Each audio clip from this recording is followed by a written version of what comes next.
Good evening, welcome to Women with Review, hosted by Meg got Kelly J joining us later.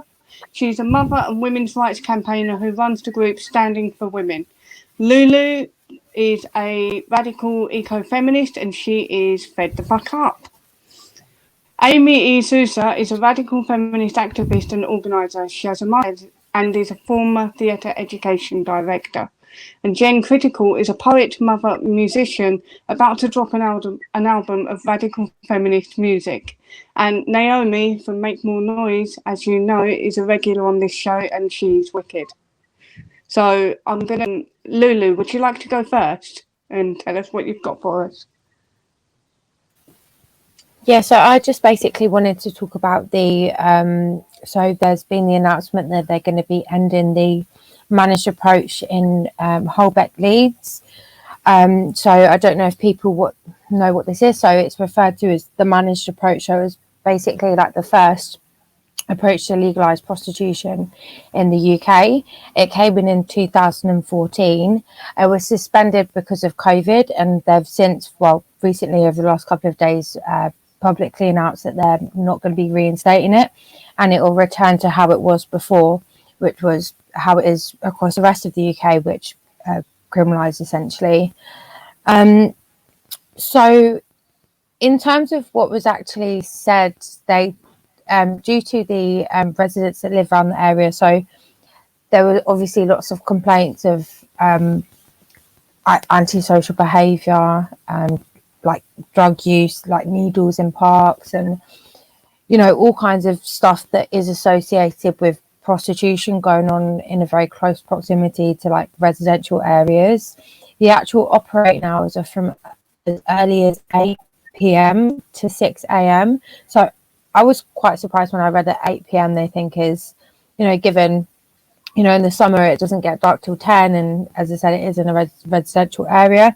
Anyway, so a pressure group basically formed, a local pressure group formed, and I really can't remember the name of the group, which I'm really sorry about. But they basically pressured the council into conducting an independent review, which apparently they found it was successful, and that the numbers of women actually involved in like in-street prostitution had actually reduced for the approach, which then makes you question why they're not carrying on with it. So it seems rather contradictory. But I suppose the main issue now is what's going to happen to these women now. So obviously they've been engaging in street prostitution, and now all of a sudden it's going to be recriminalised. What are going to be the effects of that on the women, and should we be looking to forms such as like the Nordic model, for instance, looking at really completely reshaping how we kind of manage prostitution in the UK, because they said previously the approach that they currently had in the area prior to the managed approach was just not working at all. So that was what I wanted to bring to the conversation, basically. So is this going on in your local area where you come from? Or is it something that you've kept an eye on online? So I was aware of it. I actually watched, only briefly aware of it. I watched a documentary about it. I'd seen it on Facebook. But I was so appalled when I watched the documentary. It showed all of these, just horrific stuff, going on, as I said, like in these residential areas. And I mean, they say obviously they've got the women's safety and they're taking that to account, and I don't see how this considers women. I don't see how the managed approach has ever considered women. I think the only thing that it does do is make the police's job easier, and they are underfunded. They're like any other public service, they're underfunded. They don't want the hassle of dealing with it, so they slap a big liberal, sex work is real work, we'll have a managed approach and we'll legalise it, because really, what else can they do? They don't have the skills, the knowledge. They're just, as it is obviously at the minute.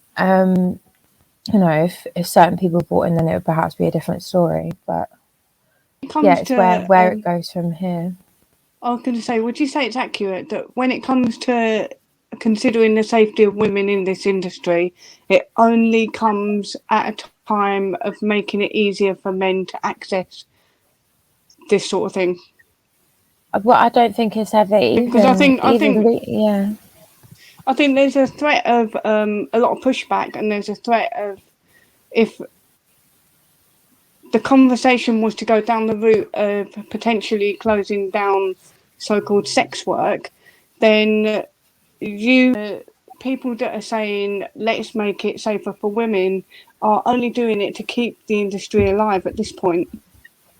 Yeah, because if you really wanted to make it safer for women as a real council initiative and you wanted to reduce street work, then I don't know what you could have certain brothel like licensed places or something like that, you know, so at least it's clean, there are checks, you know, if you're really going to try and make something of it, you would try and do that, but there are clearly no signs of that at all, you know, and it's just basically letting women just being, I mean, the amount of stories of young women, I mean, it's not just the impact obviously on these women, but the impact of the women living around, I mean, all of the community living in the area, but specifically younger women, you know, a lot of them being propositioned by guys that are scrounging around looking for sex, you know. You can just imagine all of the stuff that comes along with that, living in the local area. That you know, there's children that have been propositioned when they've been with their grandparents in Holbeck, and you know, there was a young teacher who got raped, and I think there've been a few recorded rapes around there. And then I seem to recall, I'm happy to be corrected on this, but I seem to recall there being one particular case where the rapist got off because his defense was that he thought that this was a woman in the sex trade. Like, that would be an excuse anyway, even if she was in the sex trade. Like, he could assault her. Yeah, it's absolutely repackaged.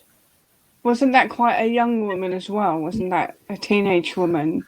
Yeah.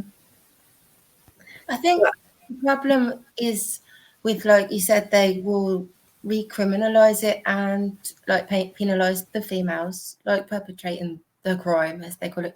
But I think the problem is that they're not actually addressing the fact that a lot of these women are on drugs. A lot of them are trafficked. I read like a Romanian woman's story about how because when the borders opened when they became part of the EU, it also made trafficking a lot easier. So there were like the article was heartbreaking, and she basically said that there were gangs of men going around. There was one, they went into a woman's house and took all 4 of her children, like literally just took them. She was a single mother, took them, and she's never seen them again. The kids go missing. There is a big Italian kind of like thing about it, Romanian news story about it, because a Romanian news anchor's niece got kidnapped, and apparently the police have all been paid off. They're not doing anything about it. The officials in government aren't doing anything about it, and they're saying they're ending up in the places where mainly Britain, but Germany mainly, because it's legal there, and they're just kept there in like legal brothels. There's no kind of like they're left. So I think it's the actual trafficking side and the drugs side that needs to be tackled more than like penalising females for that work that they're either forced into in various ways. Like the term legal brothels, because I think there's a lot of narrative going around about how like women sort of like there's a lot of women that want to be in this industry and they love it because they like sex, but the way I see it is if you like sex, you have a sex buddy. The main reason that I think people do it for the money is because they need the money, so they're in poverty, or they're trafficked, or it's against their will in some other way through drugs or circumstances beyond their control. It just seems so insidious to me, this whole topic. This whole topic makes me sick. Yeah, same. It's so scary. And yeah, I don't think people understand the scope of human trafficking, especially of women, young girls and young boys. No, yeah, the industry's huge. It's global. Yeah. Yeah. And so you couldn't really tell who was there against their will. if it was legal, like they don't in Germany, they don't inspect to say, look, are you here again? And even if they are asked, they're out of fear, they have no pass, they say, yeah, I want to do it. About this? Yeah, I was just gonna say, we know so much this that the ignored, like the supply creates the demand. Where there is prostitution, it creates a demand for more trafficking. There are more sex buyers than there are women who want to prostitute themselves, and that's why trafficking becomes necessary. And we act like, oh, it's the profession, that it's going to happen no matter what, when in fact we know that the wherever it exists, we create their demand, and where it has been outlawed, crimes against women go down. And it's known this for years and years, and yet it's still ignored, to the detriment of the health and safety of women. And the story that you brought up earlier, woman who was raped because the John thought she was a sex worker, that just is proof that sex work is rape. It is being, Yeah. and you get a little tiny gratis at the end, but it is rape. They want to rape you, and that's what they want to do. That's what these buyers are doing. Okay, thank you for that topic, Lulu. That was a really dark one to start with. So maybe I'll move on to Jennifer and have you talk about what you're up to. Okay, so I wrote a song that I released on YouTube about 6 days ago. I did it in response to the guy at the beginning of the song, so just a short segment of his song, which he wrote against TERFs. It was full of like misogyny, it was violent, it was like rude. And I was just like, well, I'm pretty sure I can write a song back, that's like a bit more explaining what TERFs actually are. So I wrote the song and released it. I haven't really promoted it too much, but it's going quite well. So I can play it for you now, if you want.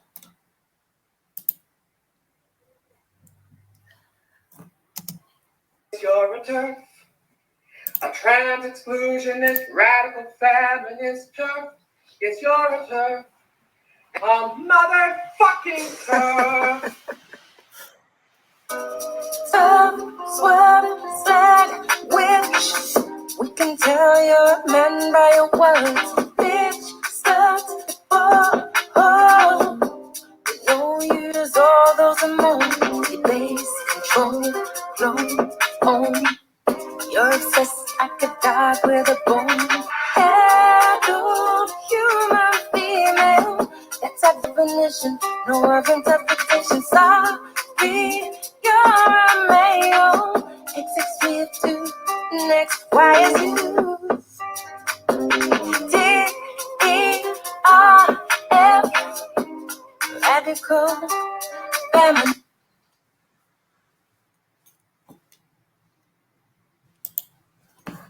Hi. That's absolutely brilliant. Thanks. Obviously, that's just a sample of the song. That's not the full song. It was like, I was actually like, the thing, but before I posted it, I was like, could I be like arrested for hate speech because I sing like adult human female? Like, then I was like, that is more reason to post it, because obviously it's not an offensive term, but somehow it's been turned around to become an offensive term when it's just literally a definition of who we are. And I keep getting banned on Facebook. Like, I think I'm on my 14th 30-day ban now. For saying that, yeah, I said a man can't be a woman if he puts on skirt and heels, and boom, I got banned again. And I was sick of kind of screaming into the void of Twitter and Facebook and like trying to argue the point. So I thought I'll write songs. I enjoy like writing and stuff, and I'm a singer by profession anyway, a backing singer. I'm not a lead singer, but I thought I'd give it a go. And then I wrote that, and then I wrote 6 more songs that are going to be released every month. So the next one is called Literal So you're Violence. doing an album, yeah? Sorry, I didn't mean Yeah. to interrupt. So Literal No. Violence is the next one. And is it going to be an album, or is it just like a project? It's a Or do you have an single. end goal with I this? think it's becoming an album. I have quite a few songs. I mean, they're all radical feminist, like gender critical songs. The Literal Violence is my second, and then there's Born Not Worn. This Witch Won't Burn, which is kind of aimed at all of us who won't stop. Strong, Free Speech, and Don't Call Me Sis, but like CIS. So I think it's about time I've had a musician step up and join the club. Yeah, well, they came really easy because it's something I'm passionate about. I have a lot to say. Each song covers a different kind of subject. It's all a different vibe as well. They're not all like the same, like they're not like that one. The next one's a very poppy, catchy beat. And Born Not Worn is a rock beat, and I love it.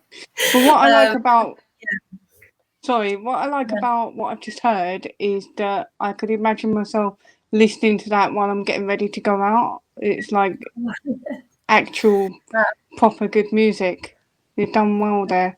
Thank you. It's like nobody really wants to touch this subject, so it was a bit of a one-woman band. Like I did the recording, but just I'm a live singer, not a recorder.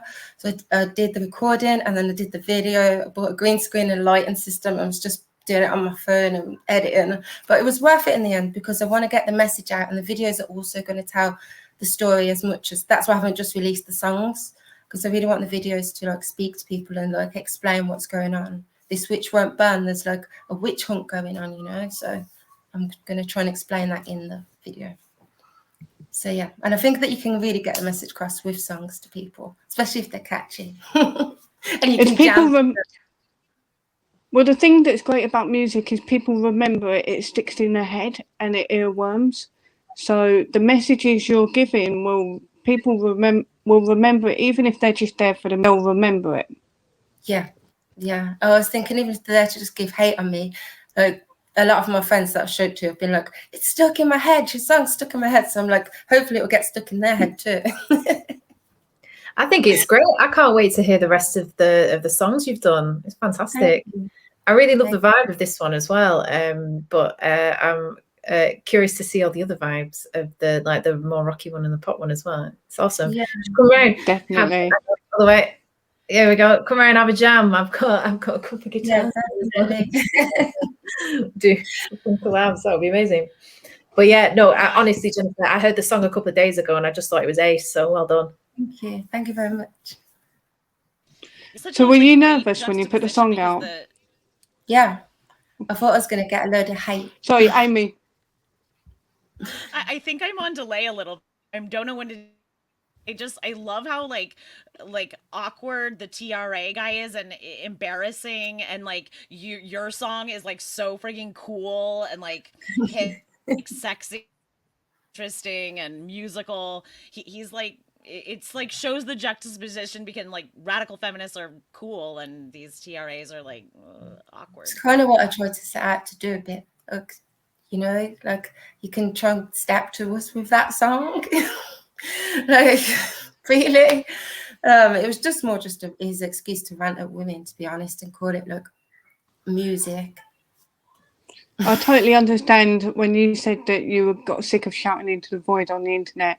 That's half the reason. Well, that is entirely the reason that I started drawing, because I mean, I was already an artist anyway, so I thought, why am I going on and on and on Facebook? And luckily for me, everybody who hates me doesn't follow me on there anymore, so I don't get reported no more. Well, that's cool. I'll follow you on Facebook. I love your art. I'm a big fan of your music with us. And has anybody else got anything to say on the matter, or shall I move on to Amy? I just quickly wanted to say how much I love it, and just like really second what everybody else is saying, that like it really is. Yeah, I can't wait to hear the rest, and yeah, I'm looking forward to it. And yeah, thank you so much. Oh my god! Well, the next video is with Mr. Menno, actually. Mr. Menno and Aja are going to be in the video, so it should be quite fun to make. He's a good one. So when's the gig? We'll all come along. Oh, we need to have a radical feminist concert where we all just like rap Definitely. empowering 100%. songs. I Definitely. think that'd It be needs- wicked. I've been saying for a while we need a turf band. It feels like it's all, you know, Definitely. pieces are coming slowly. Watch this space. Yeah, definitely. Okay, thanks for telling us about your project, Jennifer. I'll keep an eye out for it. I'll give it a shout out on my Twitter and Facebook as well. Great. And we're now moving on to Amy. Amy, what would you like to tell us?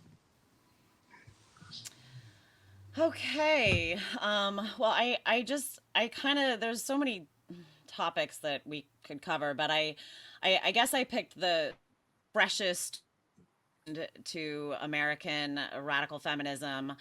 So this just sort of went down yesterday.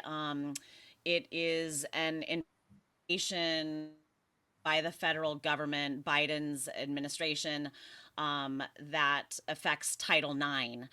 So for anyone in the UK or other countries that are watching, Title IX was created in the United States in 1972, and it was created to prohibit sex-based discrimination in school or education programs that receive federal money, and it specifically affects women's sports and women's activities, and says that women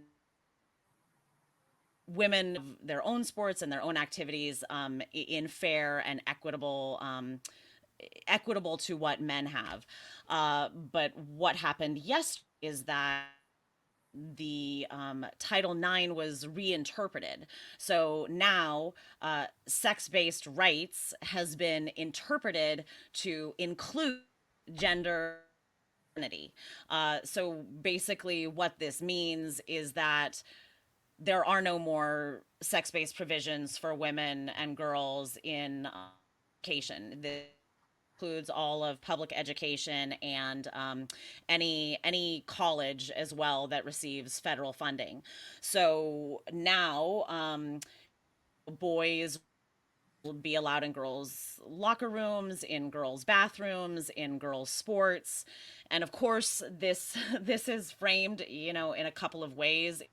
Framed um, how it's framed is that quote, boys who call themselves trans girls are being banned from sport. It's very disingenuous because no one is banned from sports. No one has ever been banned from sports. There's no school that ever banned boys from sports. There's no one that ever boys who are non-conforming can still play on the boys sports teams. The reason that women fought for these rights was safety of our bodies. We didn't say like we want a special woman identity team. We wanted a team that was fair for our bodies. So we didn't make these teams based on the identity that we carry. It's for our bodies. Um, and so ultimately this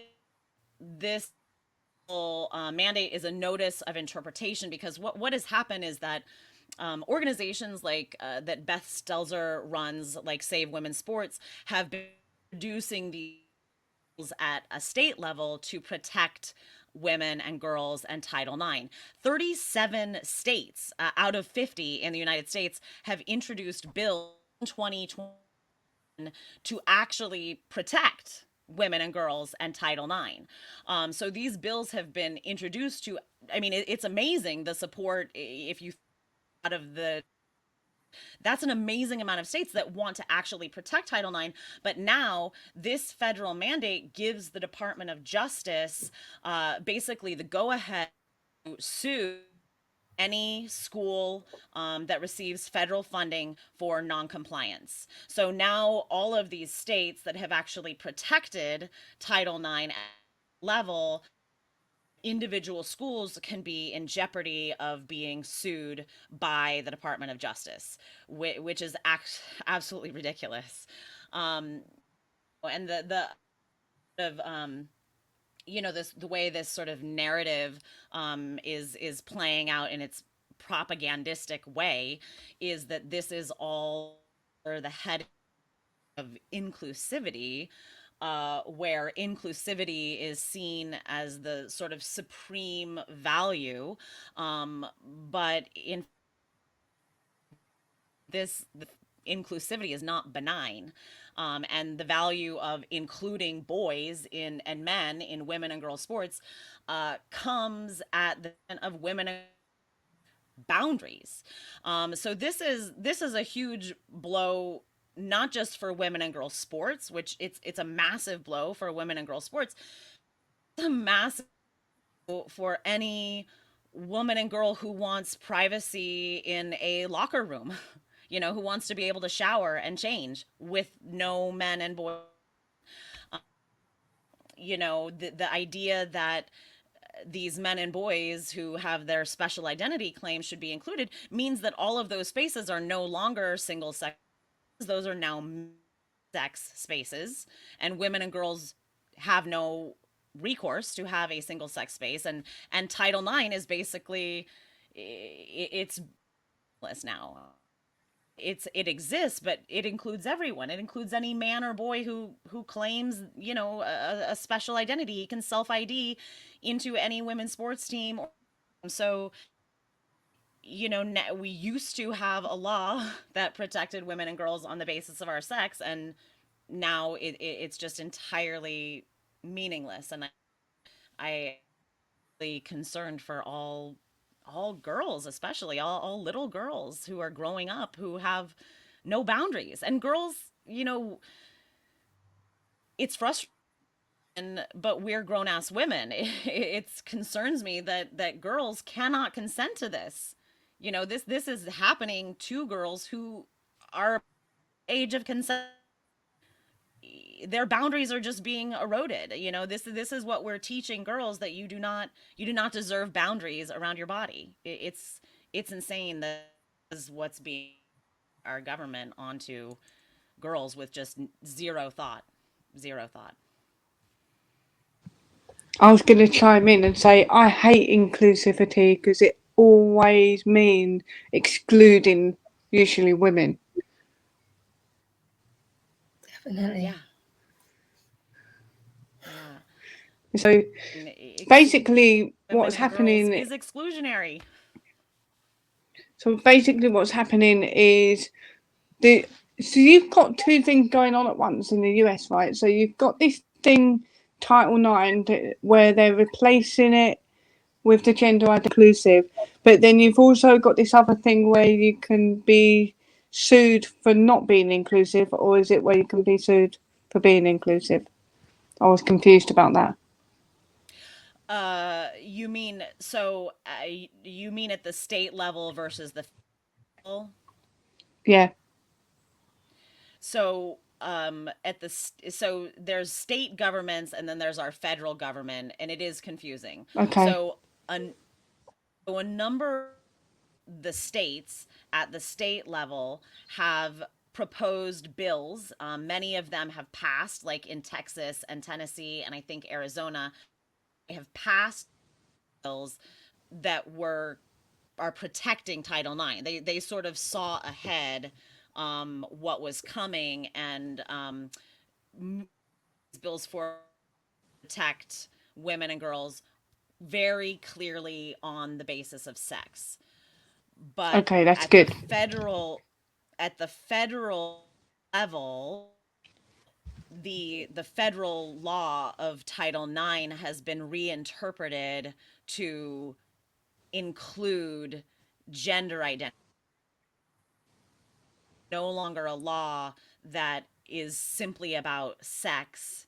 It's a law now that includes anyone of any claimed gender. And it's instead of being a law that doesn't allow discrimination on the basis of sex now becomes an inclusive category that includes identity. So the bills that have already been proposed on the state level, now on the federal level, Department of the Department of Education, rather, sorry, the Department of Education at the federal level can sue individual schools for non-compliance. They can lose their federal funding because of this. So That's they fucking will have to mental. make a choice. Yeah. So Yeah. they made a Yeah, loophole like, to basically. They just created a loophole to get around that law there. federal law overrides it, really, doesn't it? Because on an individual level, you can't uphold your promise to people if the federal law overrides that. So there's something that, I mean, what happened, schools could still protect it, but now if they decide to protect it, it's that they're making a choice that they'll have to forego federal funding. Of course, most Yeah. public schools, I mean, they're public. They can't run without federal funding. So now their choice is protecting women and girls and their sex-based rights and or receiving federal funding. And if But the worst they thing are about in this, danger, sorry, the worst thing about this is that you're not wealthy. You can't even just move state and go to somewhere where you are protected. This is going to affect people that can't afford to just go somewhere else. They don't have that luxury. Well, are you protected Yeah. in any state? Or is it like covering all the states, this new federal law? Are you protected in any state? It's a recommendation, I guess, or it's a notice of interpretation. It's a new way of interpreting the already existing law. So it's not law, but it's new interpretation of Title IX and how to interpret it. So the only true way to get around it now would to be in private education that requires nothing. Anyone who is going to college or in secondary school that is public at all, that is federal, they're subject to this notice of interpretation, and if they don't comply, they could very well be sued for noncompliance. Yeah. I'm late to the party, so I apologize. But do you think there's an appetite? And if you've answered this, just tell me to shut up. Do you think there's an appetite, Amy, that some of the states will gather together to do a mass lawsuit against the federal government? Yeah, I mean, I think at the state, I didn't specifically address this, but level, I did mention that 37 out of our 50 states have already proposed bills in 2021 to protect Title IX. Due to Beth Stelzer, one woman running Save Women's Sports, who has just been pounding the fucking pavement over getting this done. But I do think at the state level, we can see that people see this as insane. We see this as insane. So I do have a lot of faith that there's gonna be pushback. I think everybody knows this is mental. I think there's a lot of parents that need to speak up about this when they're in school and their daughter's losing out to a boy. I think they need to say something, whatever's coming at them, if they do say something. Do you think that will happen? Do you think it'll happen on the ground level? I personally know some I know a few men who are coaches who are coaching boys and girls. They have already told me they will not allow any boys on their girls' teams. They are steadfast in protecting their girls. And I know a couple of parents who have pulled their kids from schools as well. And are willing to homeschool to keep their girls protected and safe. But I think, more is coming from parents. We have partners for ethical care here that help support parents who are grappling with and processes. So I hope more of us are speaking out and we're getting more traction. But don't you think that the girls themselves at like high school level and younger have been captured by this like cult basically, like so that they're like, we don't mind the trans girls on our team, and the parents too. Like there seems to be like still quite a lot of people who aren't going to push back because they kind of like believe in this ideology. Mm-hmm. Yeah, I do. I I'm think not that is. 100. So Sorry, no, I was just going to I say think the that's reason I'm not. Sorry, Amy, I'm sorry. go No, for it. there's a delay, so I can't. I'm having a hard time where to jump in. I think that there Go are for it. people who are there are people who don't care. There are people who are think this is about and they forget that bodies matter.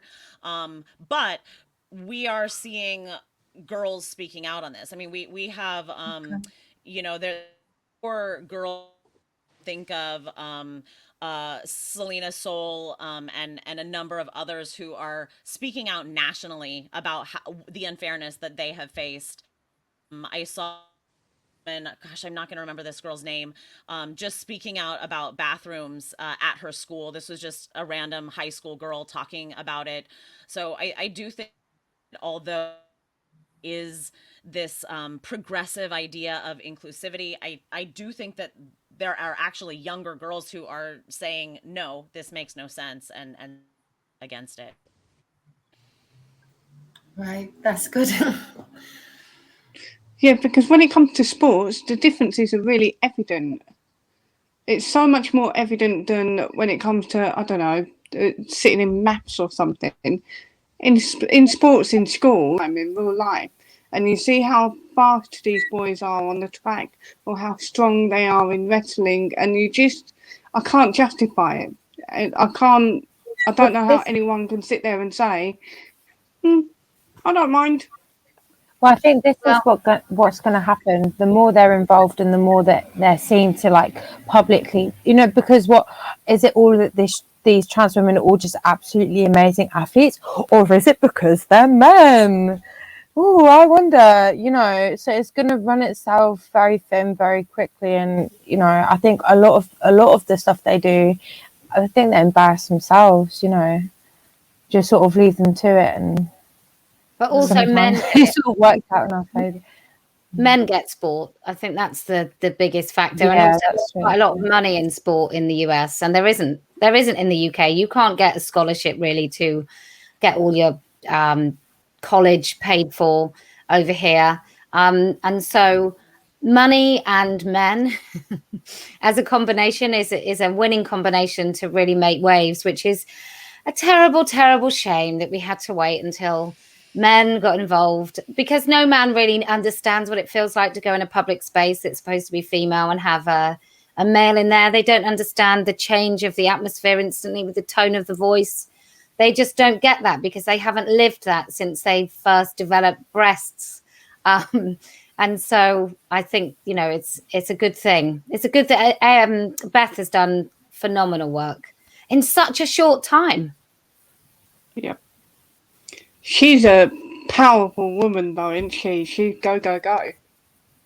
Yeah, but she was a really ordinary, really lovely. She still is a very lovely, ordinary, sweet everything, right? But she was sort of, I just felt like I had to do something, and the next minute she's knocking on the corridors of power and changing America. It's a really, I talked to Beth a really long time ago when she first went into that room and she couldn't lift with Fairly. I've been talking to her since then, and to watch her just develop into this phenomenal woman is just lovely. Yeah, I and love I think what women like Beth and women like you, Kelly, I think that when other women see, I don't have to be the CEO, have to be I can just be me, and look how fast change can happen. A woman has a focus, and goes after it, and it can be immediate. It can be so quick how fast change can start to snowball. I think is what we need to be reminding women, that just, get your voice out there, put yourself out there. Things can start to happen. This is how we can build a movement together. Together. Yeah, Yeah, the 'cause- only thing stopping people is themselves, really, because any woman's capable of doing it.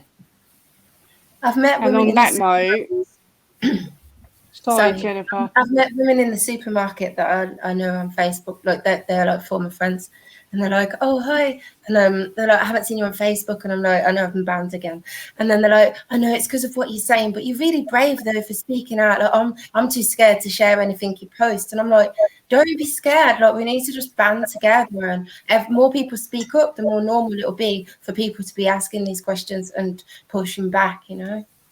The more people convince themselves and other people that it's scary, the more scary it becomes. Yeah, But there are real dangers, though. It's not like there aren't real dangers. I think that is something that we do have to weigh up. Obviously, in an ideal world, we could. I mean, obviously, like with the Maya Foster case. I mean, obviously, that's great news. I mean, I'm not sure it actually entirely protects you anyway. I'm not entirely sure. I don't think it actually really does that much. But I mean, from my own personal experiences, these TRAs are waiting. It's like their lifeblood to report you. Is like, they're like, honestly, they're just so just be careful and just, as much as it's good to like take a stand, like know what you're standing against, because if you want to go into certain things, Yeah, I know a lady who I was saying before before the show. I know a lady who was we were in a female only camping group on Facebook, and somebody asked if a trans woman could come to one of the trips, and she said no. Like, I thought this was female only. I only like to be around females, especially camping out in the wild somewhere. And they called her transphobic, kicked her out of the group. I stood up for her and got kicked out of the group. So she set up her own camping group, which was female only. She's in Somerset. And until the group shut down to private, there were men watching the group, angry facing every single member who joined in.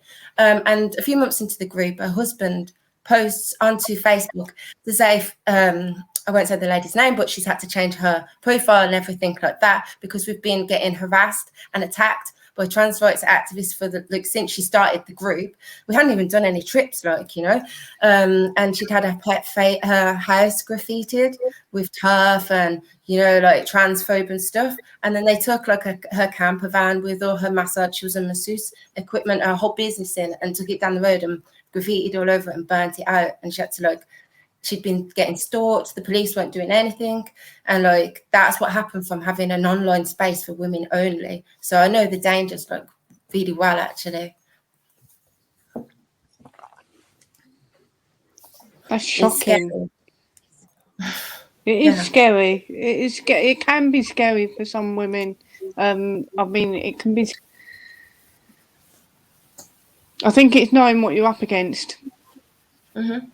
But silence breeds silence, doesn't it? If in the early days people hadn't shut up and just insisted on just keeping boundaries, then they wouldn't have eroded. But as soon as I was looking at an article today, and I won't name the person because I don't feel it's fair, but somebody very well known, 6 years ago was definitely defending some of the biggest trans activists. And I think that was all a protectionist thing so that she wouldn't lose her career. She switched now, but you sort of think, if even people that are relatively firm on the ground are kowtowing to this. And that's the thing, isn't it? It's the people in power. It's the people that won't lose their livelihood or should risk their livelihoods because actually they are our politicians and they are there to represent us. Or there are feminist organizations or so-called feminist or women's organizations. And if they don't stand up for women's rights, then who the hell will? It's left to the likes of us. And I've had my children threatened. I've had my husband's livelihood threatened. I've been arrested. I've been interviewed under caution. I'm banned from so many places. I can't even sign a bloody petition on change.org. I mean, that doesn't really change my day to day, but my kids their pictures were posted online in their uniforms so people could identify what schools they went to. And I think I just feel I'm so right. There's no way that I'm going to stop. Whereas, and I know that's a personality type thing as well. Like, I'm incredibly bloody minded. And so that's something. But I think Venice said it years ago. They can't, if we all shout, they can't punch us all. Exactly that. Safety in numbers as well. But, we're women, so we'll just carry on fighting amongst ourselves. Kelly, Yeah. would you like to tell us what you've got for us this week as well? Go on then. Right. So my womb got involved in with Standing for Women. We decided to do a research project into basically, does the police or the NHS recognise that women have specific needs based on our biology, in which we would like the person employed by the NHS or the police to actually be a female? And we know that you can ask for a chaperone when you go to a doctor's appointment or a hospital appointment, because they recognise that actually some women will feel vulnerable and uncomfortable in those sort of situations if it's a man. So you're allowed a chaperone. And then with the police, you should be searched by an officer of the same sex, which is a funny old word these days, sex, because according to the police, it doesn't actually mean sex. It means gender identity. So we asked for volunteers. We got a huge number of volunteers. About 280 people stepped forward to help us conduct this research, which was in the form of a freedom of information request. We asked these questions. How many of, so to all the NHS trusts and police services in England and Wales, we thought Scotland was a bit of a lost cause. So we just stuck to them. How many members of their staff or force have a GRC, which is a gender recognition certificate? How many of their staff or force identify as transgender while not holding a GRC? If the NHS trust or chief officer restricts medical practitioners or police officers with a GRC who are legally recognised as female from conducting intimate exams or searches on females. So basically what that specifically means is, if somebody has got a GRC, do you stop them from putting their hands down a suspect's pants, or do you allow them to do a cervical smear even when the patient has asked for a female? And then if your trust or chief officer restricts any of the duties of medical staff or police officers who identify as transgender and who do not hold a GRC from conducting intimate exams on or searches on females. So the way we did the questions was to ensure that we didn't get rumbled immediately. So the idea behind the questions was that they might look like they were from a trans rights kind of campaign group, which is, are you mean to trans individuals on any basis? Do you stop any men who call themselves women who've gone to the trouble of getting a GRC from having access to women's bodies? Or if they just tell you that they're, do you then discriminate against a man who hasn't bothered to get a GRC but still definitely identifies as a woman from putting his hands on a woman's body actually without her consent, because her consent would be on the basis that that person was female? 4 hospital trusts differentiated between a man and a woman when it came to intimate exams for women. So out of the 220 that we surveyed, 4 said that they actually understood that a woman might need female only care, and they would restrict the duties of a man with or without a GRC, and they would use the Equality Act sex exemption provision. No police forces whatsoever, none. So to put that into perspective, that basically means if I'm a vulnerable woman who's probably been subjected to abuse her entire life and feels extraordinarily powerless, and maybe I am now subjected to the whims of pimps, and then I get pulled over by the police who think I might be in possession of drugs, I'm not really going to feel that I can say to that police officer that they're not allowed to search me. I'm not going to be able to feel that I have any rights in that situation. And so I'm going to be incredibly vulnerable where that man who calls himself a woman decides to do an intimate search. And so it's the most vulnerable women that will be subjected to that, because I know that I'm allowed to stop anybody from doing that. And I can just ask the duty sergeant to give a different officer. And I can do that for any reason whatsoever, even, you know, nasty reasons like, I don't know, I don't like men with blonde hair, so they're not touching me. But for any reason, or if I felt somebody was being aggressive. And the same in hospital. You know, we don't always go into the hospital for a cervical smear, and not everybody feels that they're on an equal basis with medics. Some people really do feel that the power structure is they are, you know, in debt for anybody employed by the NHS actually doing anything for them. So if I'm then really unwell, let's say I'm mentally unwell and I go to a psychiatric unit that is for women only, we know that we can have men in those units, even if it's supposed to be female only staff. And in fact, we all know, I'm sure, of the case of the man who enjoyed dressing up in UPVC fetish gear as a nurse outside of working hours. And the first thing he did when he became head nurse on that ward is he moved his office to where the women slept. So if I really don't understand how people don't get that we have safeguarding provisions, not because every single person is a pervert, but if you are one, you have to be stopped. It has to be very difficult for you to have access to these women. And unfortunately, both the NHS and the police, as soon as you say the word trans, you know, it's like Jimmy Savile in a gold lame tracksuit running a marathon. Apparently that person can no longer be questioned about their intentions.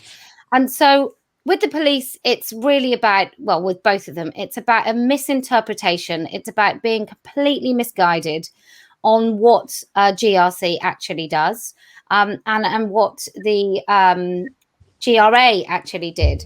So these people genuinely think that they've been told you can't even ask if these men have a GRC. Once they say that they're women, you absolutely just have to go along with it, because otherwise you're a bigot. And I don't believe that there aren't nurses up and down the country working in the NHS knowing that this is absolutely terrible. I think it probably is harder in the police to stand against your colleagues, because I think just the nature of the job, it probably is much more of a club in which everybody else has got your back. So maybe it's more difficult to whistleblow in the police. But in the NHS, I mean, good old-fashioned sort of hard-working nurses, I can't see why they're not shouting about this from the rooftops. But you know, we're going to publish it on Standing for Women. It will be available by the time this airs. But I think it's an absolute national scandal that my, you know, my mother's not very old actually, but elderly women, vulnerable women, mentally unwell women cannot actually go into hospital and be treated by a female member of staff. And just one more thing to add, because at the moment there's a lot of discussions about females in female only wards and about how men are getting into those wards. And whilst I think that's a terrible problem and it's awful for anybody, and we know that sexual assault goes on in hospital, I don't think it's as bad as the person actually treating you being a man, because I think you have far less power in that situation to insist on a woman. So yeah, that's what we've been doing. I thought it was really interesting that you brought up the dynamic between a patient and a medical practitioner, because there is that feeling, especially that we're in debt to them. And it also, when you go into the doctors or the hospital, you feel like everybody's so rushed and everybody's so overwhelmed with their work that a lot of women, I imagine, don't feel like they want to assert their boundaries because they are creating a burden additionally on top of the understaffed NHS that we're always hearing about. Yeah, I agree. I mean, I'm sure we all know somebody who wouldn't insist that actually they were in a lot of pain and then they end up with a very, very late cancer diagnosis because nobody's bothered to listen to them. You know, it really, there are millions of people across this country who won't insist. Look at all the women with menopause. Loads of women I know who are in menopause actually go private, who can barely afford it, just so they get the right sort of treatment, because nobody actually cares about never sleeping, moods, threatening your partner with divorce every other day.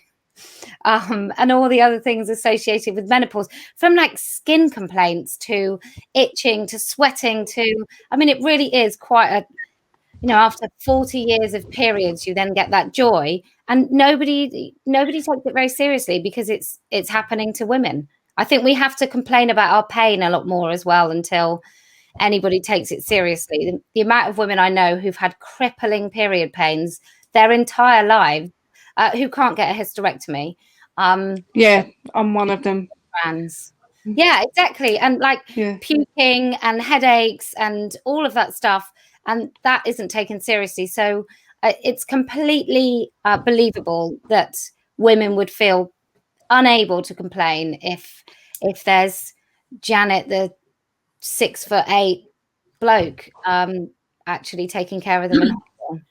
Well, even if it's a male nurse, think- I mean, to a girl night like a few months ago, in which I created 6 new turfs.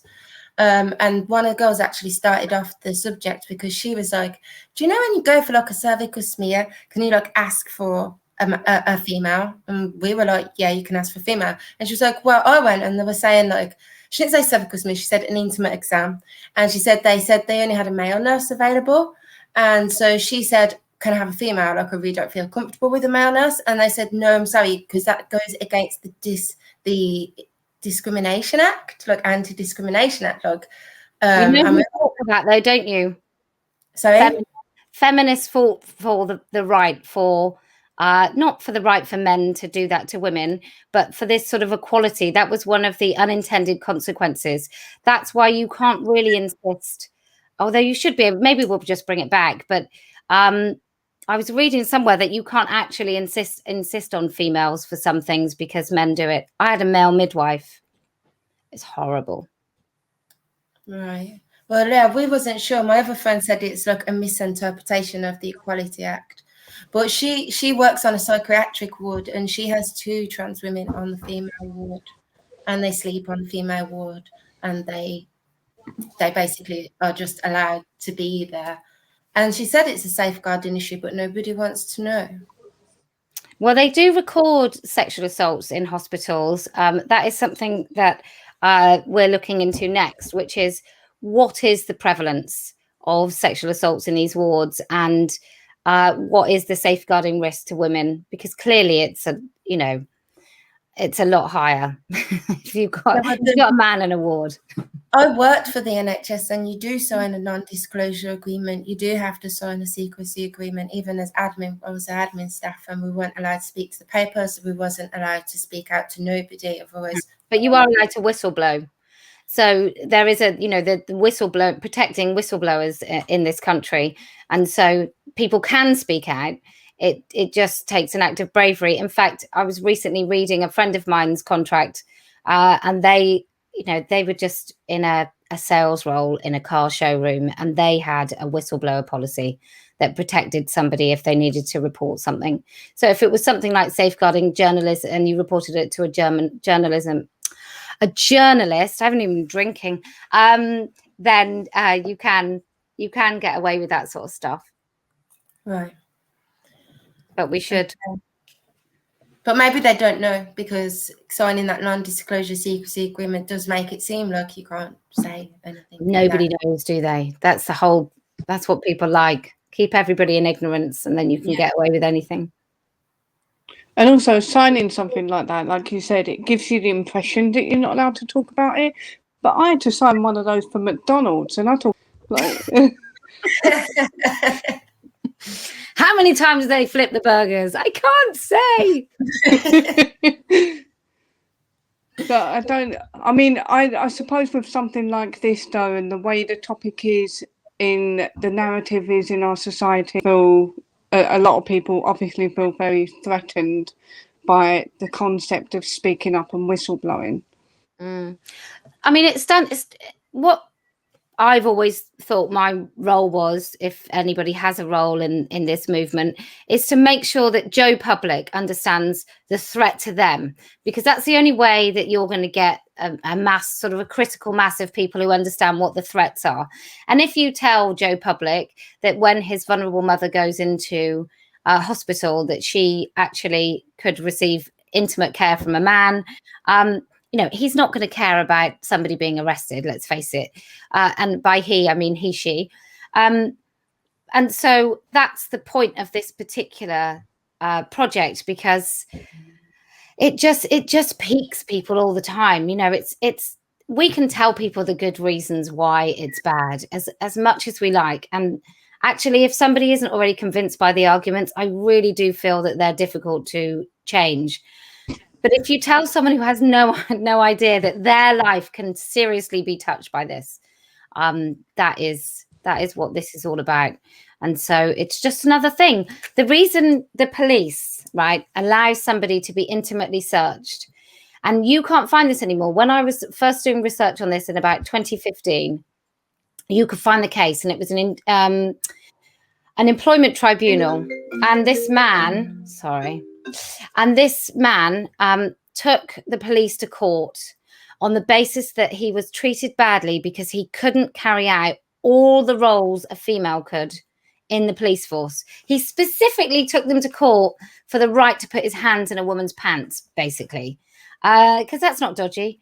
And you could find this information until women started sharing it. And it was like buried somewhere in sort of an old, I don't know, Daily Express or a really old news report. But I know what I'm looking for, and I cannot find it anywhere on Google, anywhere. I think it's mental that we're in a situation where, like, I'm going to sound like I'm being a bit ageist here, but my aunt told me that in the 80s, when she was a teenager, she could out loud in front of everybody, and that was acceptable. If he was making her feel uncomfortable, she'd just go, "Fuck off, you pervert," and everybody would be on her side. And it feels like we've lost that ability. Did you just say your nan? No, my aunt. No, my aunt. After that, I was like, aunt. Jesus Christ, I was a teenager. Well, I mean, everybody did have kids young in my family, but not that young. Yeah, so did we. But yeah. Well, I think it's true. I think that we've lost a lot of ground. I was working in very large publishers in London, and this South African dude pinched my arse. It would have been in the 90s, late 90s. And I just turned around and said, "What do you think you're doing?" And the whole sales floor sort of goes, everyone's quiet, and everyone goes, "Oh, twat." And everyone sort of, has a go at him and just thinks he's a bit of a weirdo. And people, you were allowed to call people. It feels like now, if you did that now, everybody would go, "Kelly J, what are you doing? You're out of order. You're shaming him." That's what it feels like. Yeah. Well, that's why violence is always better. It's a little bit quieter. That's the reversal of silence is violence. Your thoughts? How can we, how can we empower more women? I mean, these issues are so important, but also how can we just empower women to stand up for their boundaries? Like, we should be doing like boundary courses. Like, these are my boundaries, and I say no, and no means no. Like, what happened to no means no? I feel like that was a huge campaign. Yeah. In schools right now, I really do think this had a terrible impact on girls and boys. Both of my younger kids had their sex ed introductory lessons in mixed classes.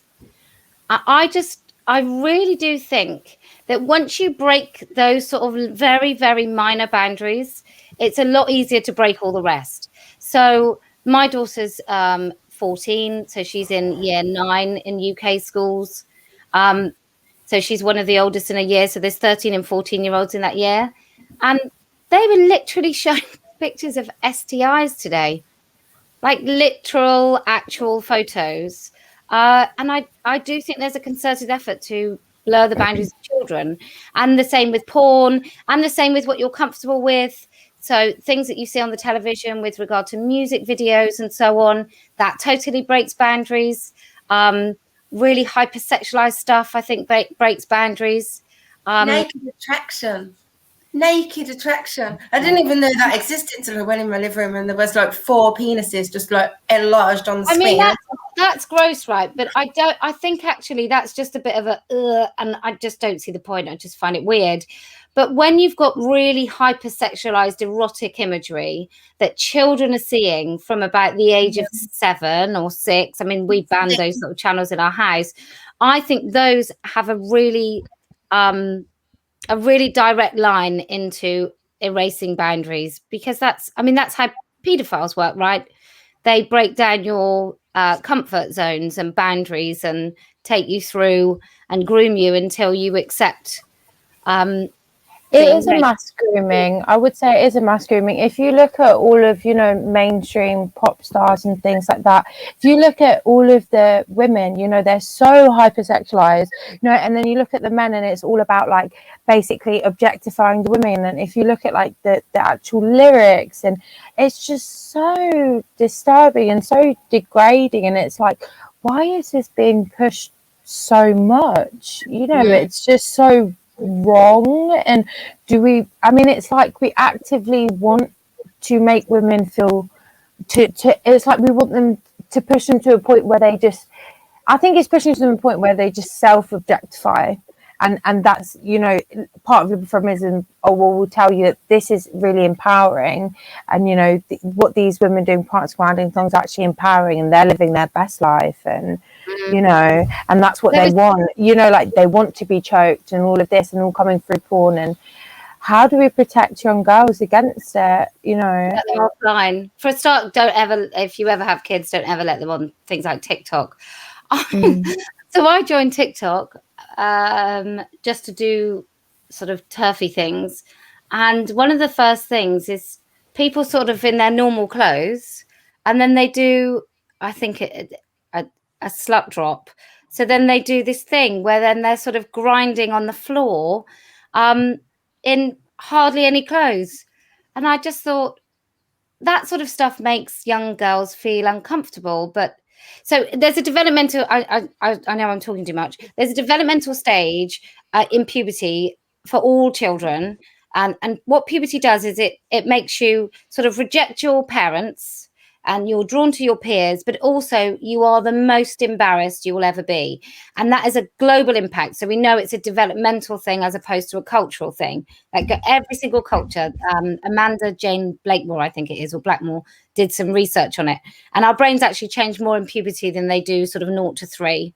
And there's more developmental changes and so on. So it's a really, really important part of your life. But can you imagine being the most embarrassed you're ever going to be, but also needing to fit in with your peers? And what your peers are fitting in with is this hypersexualized stuff that you will find deeply embarrassing. So that sort of nasty, totally messing up your brain of cognitive dissonance, of having to go along with something that genuinely makes you traumatized and uncomfortable. I think, what are these young women going to be like at 25? Why wouldn't they try and transition into boys? Why wouldn't they? Why wouldn't they be starving themselves? And they were doing things like that anyway before the trans thing. They were starving themselves and cutting themselves and all sorts of things. And now it's amplified times a million. It was promoted to be anorexic back then. Like the models and everything were really, really skinny. It was the whole kind of like, it was all in the media, and that was like the look that was promoted. And now trans is promoted. It's all about like control. I mean, I've got 3 children myself. I've got one who's nearly 16, another boy is 11, and a 2-year-old. And I'm terrified. I mean, my kids are homeschooled, so they haven't been really indoctrinated into any of this, but they still have friends who are like a girl who thinks she's a boy. And I can see that they kind of like don't want to go against their peers. They listen to me like, oh God, my mom's tough. Or they're like, they don't really want to push back against it because it's just so popular. It's like a trend to like kind of trend into. And a lot of the kids I see that are like trans or NB are literally like indies and goths from when I was a kid. like kids that don't really fit in, and they find like a community, and it's like they're capturing them at school. I mean, my kids are homeschooled, but my eldest goes to college to do his GCSEs on a homeschool course 3 days a week, and they fit into this 3 days a week a LGBTQ course that was focused entirely on the T, that they didn't even tell me was even happening, but it just happened to be online at the time in the middle of lockdown, and he told me, so I got him to screenshot it all, and I was like, oh, is this what you're teaching? It's like, it's very T orientated. And they had the Unicorn Club for special trans students, which their parents weren't allowed to know even about. Like, I didn't even know about the Unicorn Club, and nobody's allowed to out them who are in the Unicorn Club. So it's like really underhand and manipulative and sneaky, you know. Yeah, you know, it's like there's nothing about of these things, like you said, like you know, we glamorize the hyper thin model, and now we're doing this whole glamorization campaign around who cut off and men who have hypersexualized and feminized themselves, and that glamorization isn't new. You know, these, you know, we've always had these weird identities like goth or what. I do think that thing here is, you know, that it's this total boundary violating movement. It's this total you know, trust what the stranger tells you about him. You trust your instincts and intuitions, you know, and instead of raising kids to trust your instinct and stranger danger and trust your intuition and what your sense perceptions tell you about, you know, get comfortable with uncomfortability and trust what this stranger reports to you about himself before you trust your own experience. So, you know, the who are, quote, you know, claiming special identity categories like trans or NB or whatever, they're dissociating from their bodies, but we're also one else to. Now I'm being asked to dissociate from my own direct experience and act like this man is what he says he is, when my direct experience is feeding is a man. And at least I can identify it because I'm an adult, but kids can't identify this.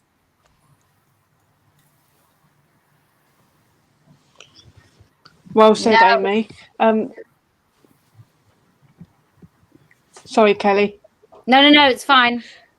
Gonna move on to Naomi and ask Naomi what you've got for us this week.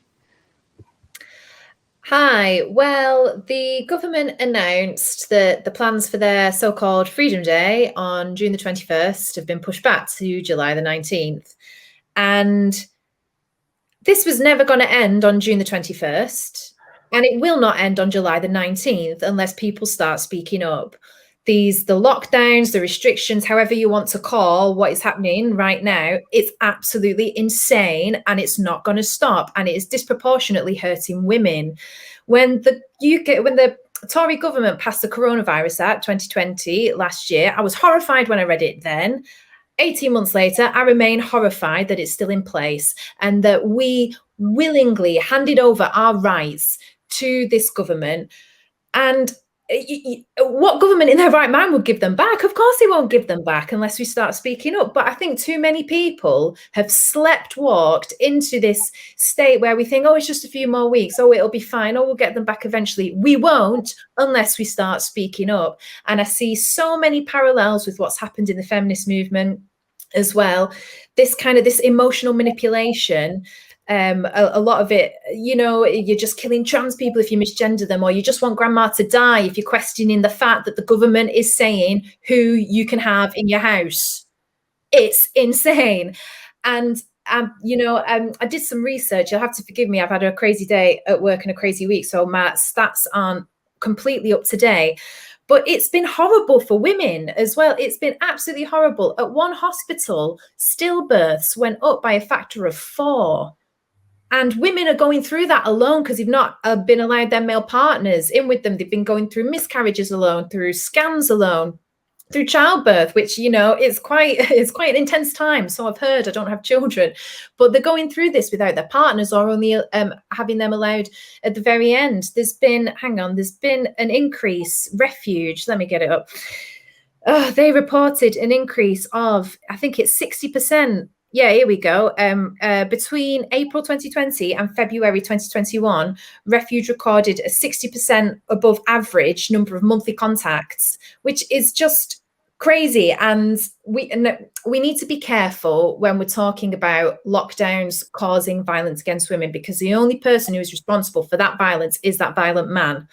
However, we cannot ignore the conditions that lockdown is creating. And I think it's really churlish to do so. And it's smug and it's snide when, and I see feminists do it as well, when you bring up the fact that, the child killings in the home have gone up in lockdown. Obviously, it's the man's fault, but lockdown is creating these conditions. All these kinds of the small interactions that you have, the woman who sees that something's wrong at work and says, is everything all right? Somebody who's able to slip you the phone number for the local shelter, all of that has just been completely ripped away. Women have been subjected to a higher rate of redundancy than men.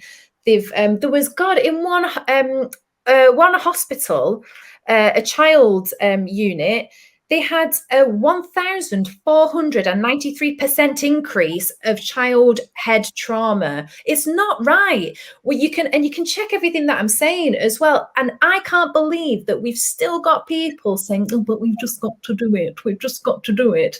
When I heard that in the first 3 months of lockdown, right, that more children died as a result of delayed healthcare than were killed by COVID, I thought, that's it, that'll put an end to this madness straight away. And it didn't. Why did it not? I'm actually disgusted.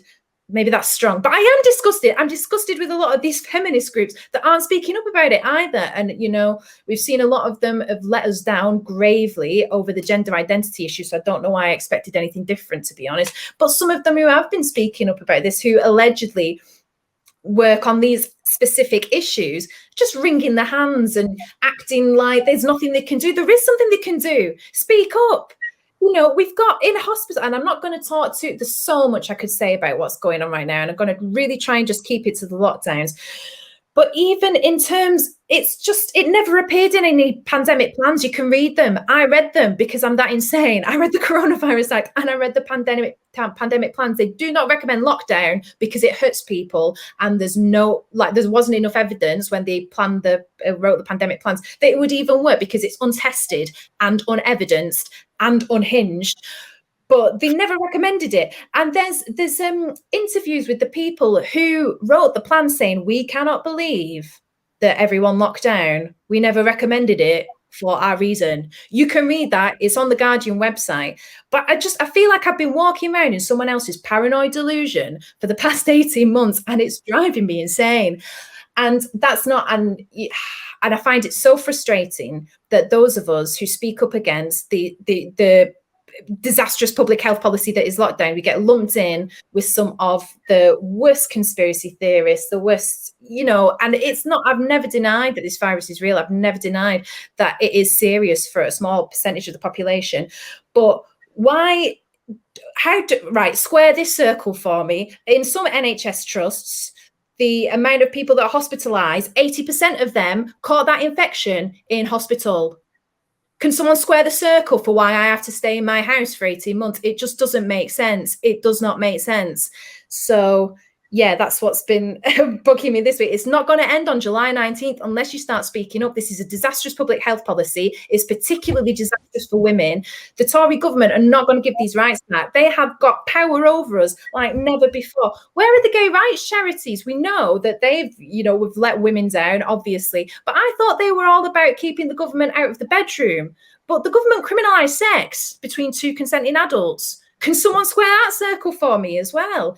People need to speak up and charities need to speak up, because this isn't ending, and it's disastrous for women and it's disastrous for children. When schools were closed, which, by the way, there's peer-reviewed studies now showing that children don't contribute as much to the spread, if any. The schools were open for vulnerable children. Now, the reports showed that 19 out of 20 vulnerable kids were still not going into school. That's 19 in 20 vulnerable children who were not having access to a safe adult during the most stringent part of the lockdown, when kids weren't in school. Why aren't people speaking up? It's not going to end. This is just like, yeah, speak up, because it's insane. The floor is open. Can I ask then, Naomi, because I wholeheartedly agree with you, and my brain goes into crazy COVID conspiracy. Who is doing this? Who benefits? Clearly the richest people benefit. But do you think the people making the policy are just stupid? Or do you think they've been duped? Do you genuinely think there's some sort of puppet master, or is it just a million really crappy people at their jobs who've contributed? I think it's Could it be all of those? well, yeah, I lean more towards chaos than conspiracy. I think there are always people who will benefit from these sorts of natural disasters. And I think they will put things into play and use machinations that will make themselves benefit. I don't believe it's been masterminded by somebody. This government is so incompetent.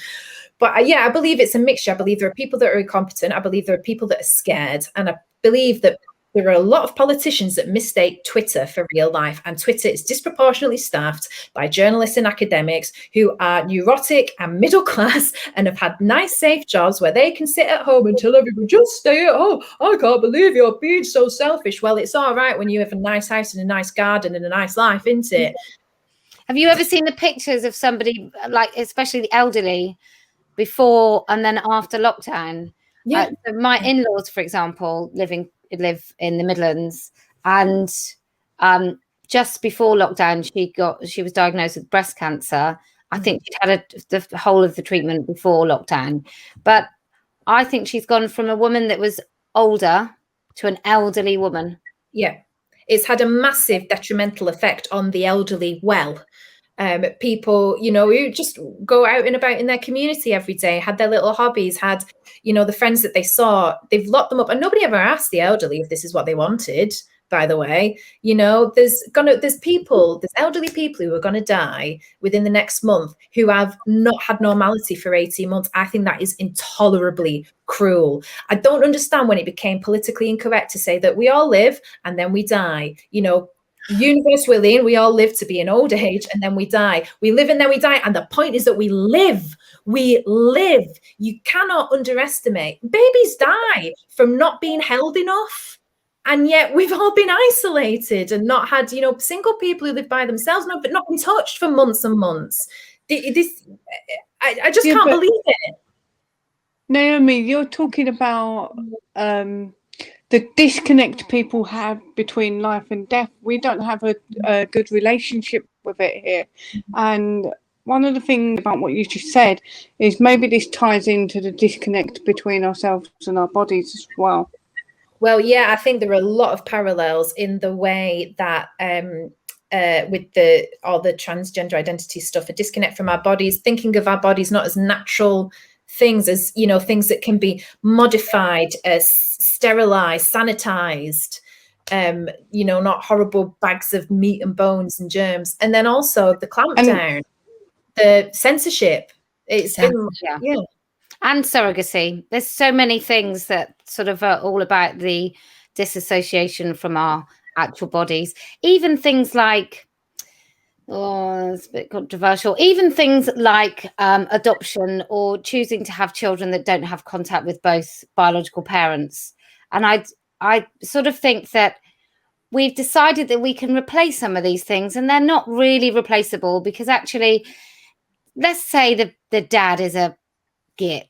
Then if that child is genuinely better off without that man in their lives, then I'm all for that child not seeing that man. But it really has to be in the best interest of that child.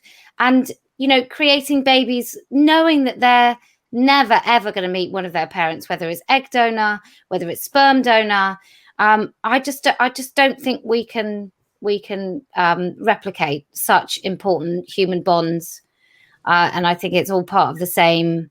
It's all part of the same thing. It disassociates you from yourself, because that's a trauma where you don't get to find out where you come from and who you are. So it's another identity crisis added on top of what society is feeding you. Going back to the lockdown then, Naomi, how do you...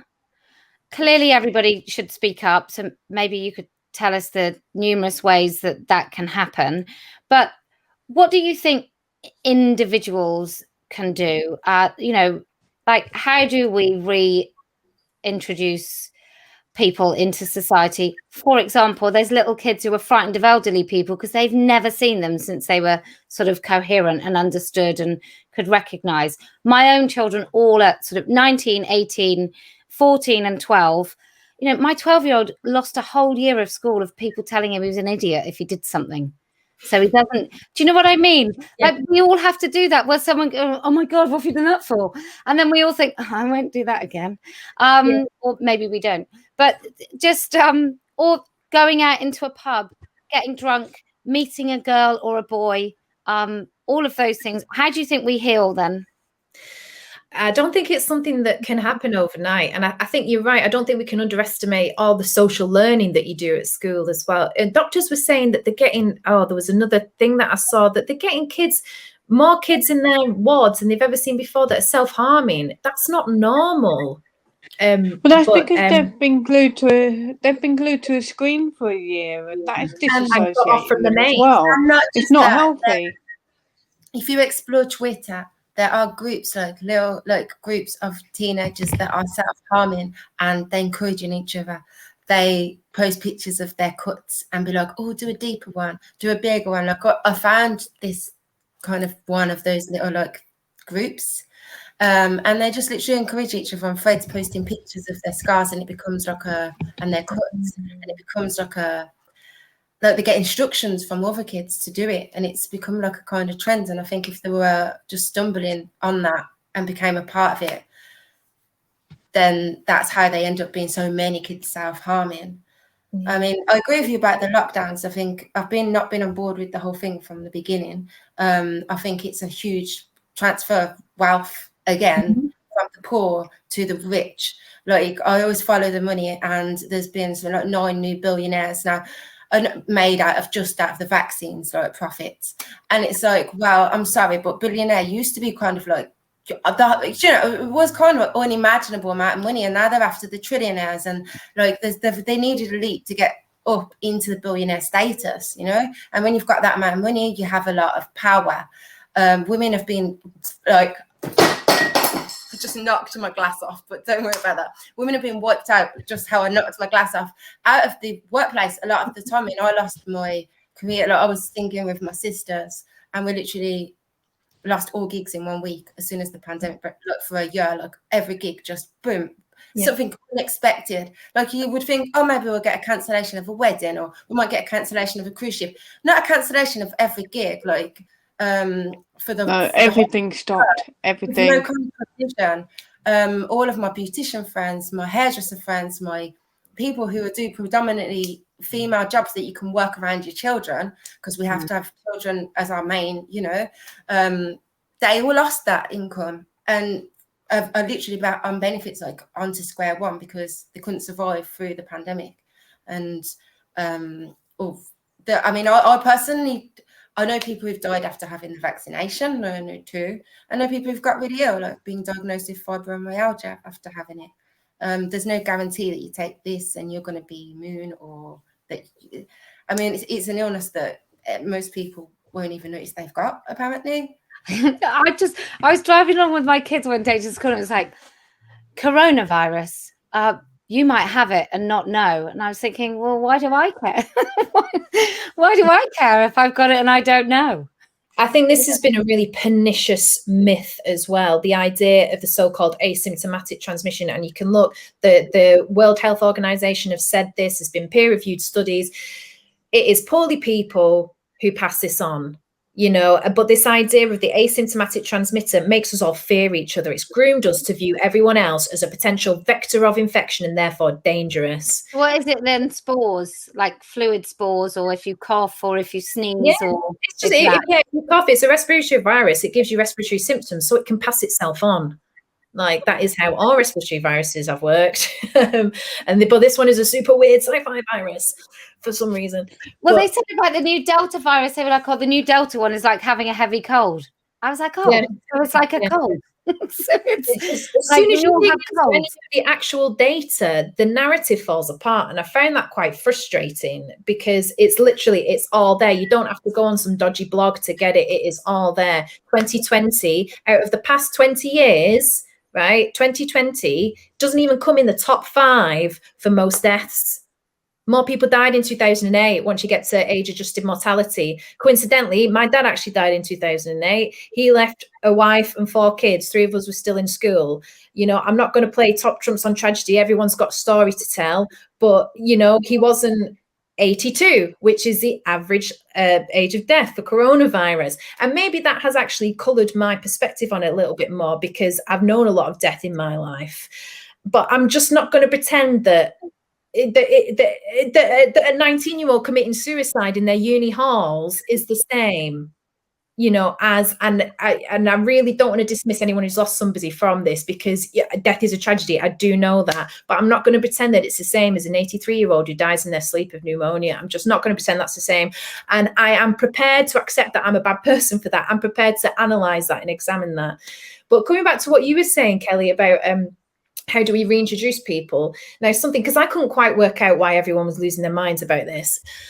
And it kept coming up, it was about conformity and it's about being seen to do the right thing. And we see a lot of that in the gender identity stuff as well. And I've just started being really blunt about it and kind of acting that what I think is normal, that viewing what's happening now as insane is the normal response. And it's strange as well that so I think kind of reintroducing people is by reminding them that what's happening is not normal. And then I think that the need for conformity and kind of the social in-group, out-group thinking will overcome. And we're kind of seeing it now because the tide is turning and you're seeing it now that there's a slightly more people can realize that they can conform. There's a large group. So people will conform to the larger group and feel that it's okay to say those things.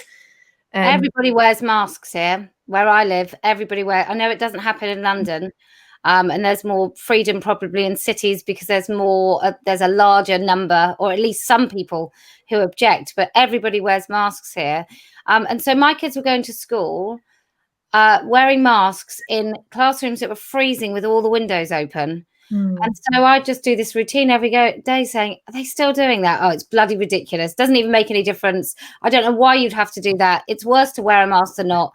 So even if they complied when they got to school because they can't really not comply and go to school, they knew that we all thought it was bonkers and that there was no basis for them to.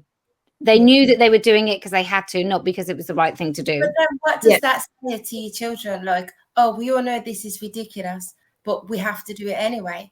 Like, I went. But that's the same with trans women. Yeah, it's exactly the same parallels. Like, I went on a plane last year. I went 3 times away, actually. But when the airports first opened after the first lockdown in August, and I didn't wear a mask, I didn't wear it through the airport, I didn't wear it on the plane. I have never worn one, actually. But and on the plane, I was getting harassed. I had a stewardess harassing the hell out of me for the whole flight.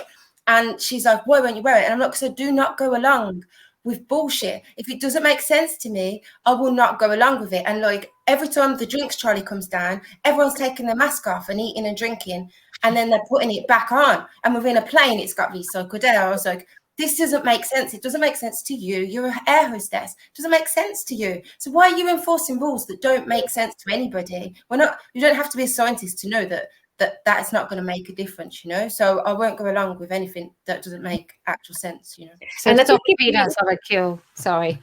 Oh, sorry, go on. I was going to say, so soft peanuts aren't a cure to coronavirus after all. But I think if you point out how absurd it is, like they do, like you can see that it's like the trans woman thing as well. You can see there's something going on. But I found finding points of where we agree as well. Like we can all agree that the Tory government have messed stuff up, and we can all agree actually that the Tory government have systematically defunded the NHS. That is the biggest story here. They have systematically defunded it so it cannot even cope with normal winter pressures, let alone when you introduce a novel virus. People were dying in corridors in 2017 because we had a bad flu season. And I know I went and with my job, I was in one of the hospitals shortly after that bad flu season, one of the ones that was in the news a lot, because where the hospital was is in an area it's in a town that's got a older than average population. So when we had a bad flu season, it affected that area badly, and that hospital was affected badly.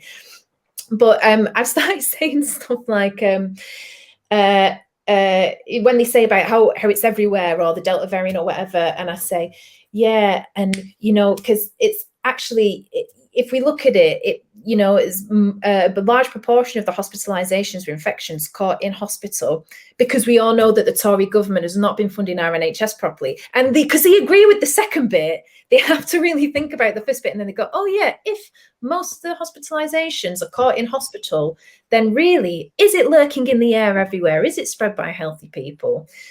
But you also asked like who benefits, and I think a number of different people benefit, but this history doesn't always repeat, but it often rhymes. And 12 years ago, with the swine flu pandemic, we had a very real pathogen that was, going around. It was killing people, but the World Health Organization blew it up and exaggerated it into something it wasn't. And the World Health Organization was subsequently investigated for this. This has been well documented, but people have forgotten that it's happened. There was a Channel 4 news report about it. There was a Forbes article about it. There were 2 doctors who did this open bulletin to the World Health Organization and talked about the fact that the pandemic plan, it was just a reaction of fear, and that it was the media and big pharmaceutical companies, and they all kinds of, that they make money from it. Media gets more eyes than ever before, so they get more money from advertisers. Pharmaceutical companies can say this. So this has happened before. It's been well documented. And with the vaccine at the time, so that was actually withdrawn because it caused narcolepsy in a lot of NHS staff. It was something like 30 in a million doses. I'll have to check that. That was well documented at the time as well. There's a BuzzFeed article about it. You can Google it. So, but a lot of pharmaceutical companies made a lot of money. The UK stockpiled millions of vaccines and had to withdraw them. This was well documented at the time, and a lot of the same names have come up, like Jonathan Van Tam was sort of involved in a lot of that as well. Again, so well documented. You can look all of this up. So a lot of people benefit, but funny how it's not you and me, eh?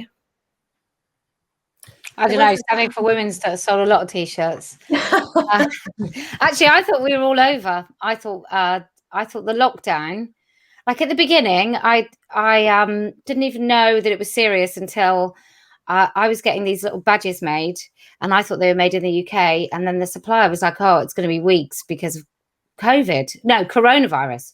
And I was like, "Chinese are shutting down factories? That's quite serious then," because my father used to run a production in China for Clark Shoes, and I was like, well, that sounds quite serious. If the Chinese are letting their workers not go to work, then it's quite a serious thing. And then obviously it came over here, because why would you close any borders if there was a I don't agree with the lockdown. I do think we should have shut our borders. I think we should have done that really, really swiftly, and then maybe the lockdown would have been, I don't know, 2 months. But it just is the whole thing's so weird. The fact that the WHO said you couldn't pass it from person to person last January, and then they totally changed their minds on that. That's because the Chinese told them. And then there was an interview because Taiwan had quite a good response early on. And then the person from the World Health Organization delegate, I forget his name, pretended he couldn't hear the question and then ended the interview when people were asking about Taiwan. Taiwan doesn't exist. Come on. With the border, so they found that the COVID was actually here in December or November 2019, and I think it was earlier than that. Yeah, and definitely, I find with a lot of this discussion about the Delta variant as well, that people going on, we should all shut our borders, last month or whatever, to Indian and Pakistani flights. But the thing is, the lockdown that we're still coming out of, by the way, that was imposed on us in January, was because of the Kent variant, the homegrown variant. So it feels like people are just. So how many lockdowns? Well, yeah, how many lockdowns for how many variants? It could go on forever. Well, this one was in January. The third one is in January, but we're in June now. We're still coming out of it. And that was because of the Kent variant. That, it turned out after, when you actually looked at the data, that it wasn't as deadly. It's going to be much more deadly. Hard data doesn't show that. You know, we've relying so much on modeling. It's just tarot cards with extra steps. And I'm sick of it. We've got 18 months of real world data now. We've got effective treatments. We've got a vaccine. Regardless of your views on vaccine, it is an option for people if they want it. We know what the infection fatality rate is, but the government, they're not going to give up the power that they've got over us. Why would they? If I was an evil despot, I'd love it. It's not just the government, though. People don't want to hear good news. They don't want to hear that it's unprecedented that we've come out with a vaccine this quickly and that people can have it and, you know, feel better about it and all that. They just don't want to hear good news. Like there was, I think it was about 4 weeks ago, actually, no deaths in the UK. Great news. And on the same day, everybody was talking about, we might have to do another lockdown. No one can ever die, ever. We're stopping death. Every death is a tragedy, especially, you know, of a natural disaster. It's a bit mental, isn't it? But I was going to say, I was all for the lockdowns at first because I was very scared. I was born with that, killed me twice, and I've got a heart condition and compromised immune system because of it, and that's why I'm deaf. So I was very, very worried, and I was very concerned about all of this. And as time's gone on, I've got more and more pity it's being spoken about, and the narrative and the marketing around fear. And it's all been around fear. It's not been around how to like. There's never been a narrative of we're in this together and we can sort of overcome it. And hey, look, there's good news. There's been no. You're going to kill people now. You're going to kill people if you go outside without a mask on. You're going to die. You're going to do this, and it's just very insidious. I don't think it's good for people that are scared. No, nobody's told you to eat a vegetable and run around outside either, and that's one of the best things you can do for it. All the gyms have been shut as well, but McDonald's stayed open, so hey. Yeah. Well, if I don't get this channel cancelled for my views, then hopefully we can have more discussion. You won't. There is a protest. Think so. I think. Sorry, there is a protest on the 26th in London about it. So cool. We'll come down for the weekend, then come and give a speech. I'm coming on the 26th and 27th. I've already booked midday. There you go. Yeah, I'll be there. There you go. A whole weekend. Weekend of speaking up, and we're going to end this episode now because it's been brilliant. It's ran on a bit longer than usual, and I hope you've all enjoyed it. And check out all of the links below, and don't forget to like and subscribe as well. Thank you very much for being with us.